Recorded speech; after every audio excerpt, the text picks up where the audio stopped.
26 जानेवारी प्रजासत्ताक दिनी नाशिक जिल्ह्याचे पालकमंत्री गिरीश महाजन यांनी ध्वजारोहणाच्या कार्यक्रमावेळी भारतरत्न डॉक्टर बाबासाहेब आंबेडकर यांचे नाव जाणीवपूर्वक न घेतल्याचा आरोप करत भारतीय दलित पॅंथर या सामाजिक संघटनेच्या वतीने तीव्र निषेध व्यक्त करण्यात आला।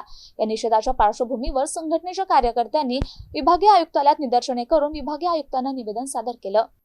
निवेदनात पालकमंत्री गिरीश महाजन यांनी संविधानाचे शिल्पकार डॉक्टर बाबासाहेब आंबेडकर यांचा अपमान केल्याचा आरोप करण्यात आला असून राज्याचे मुख्यमंत्री यांनी तात्काळ त्यांच्या मंत्रिपदाचा राजीनामा घ्यावा तसेच त्यांच्यावर अॅट्रॉसिटी ऍक्ट नुसार गुन्हा दाखल करण्यात यावा अशी ठाम मागणी केली आहे। याच निवेदनात अमरावती जिल्ह्यातील येवदा गावात प्रजासत्ताक दिनी ग्रामपंचायत समिती कार्यालयात डॉक्टर बाबासाहेब आंबेडकर यांचा फोटो न लावणाऱ्या सरपंच आणि संबंधित ग्रामपंचायतवर सदस्यांवर तात्काळ कारवाई करण्यात यावी अशी मागणी करण्यात आली आहे। या आंदोलनाचे नेतृत्व लक्ष्मण भूतकर आणि धम्मपाल दांडगे यांनी केले। यावेळी सिद्धार्थ गवई, धर्मराज गवळी, श्रीराम गायकवाड, उत्तम डोंगरे, भगवान भारसाकडे, वामन बनकर, अरुण साठे, प्रभाकर वक्ते, सिद्धार्थ बोर्डे, शरीफ लाला, ऍडव्होकेट गौतम सोनकांबळे, महेंद्र तुपे यांच्यासह मोठ्या संख्येने कार्यकर्ते उपस्थित होते। निदर्शनादरम्यान संविधानाचा सन्मान राखण्याची मागणी करत घोषणाबाजी करण्यात आली। प्रशासनाने निवेदन स्वीकारलं असून पुढील कारवाईबाबत आश्वासन दिल्याचं आंदोलनकर्त्यांनी सांगितले।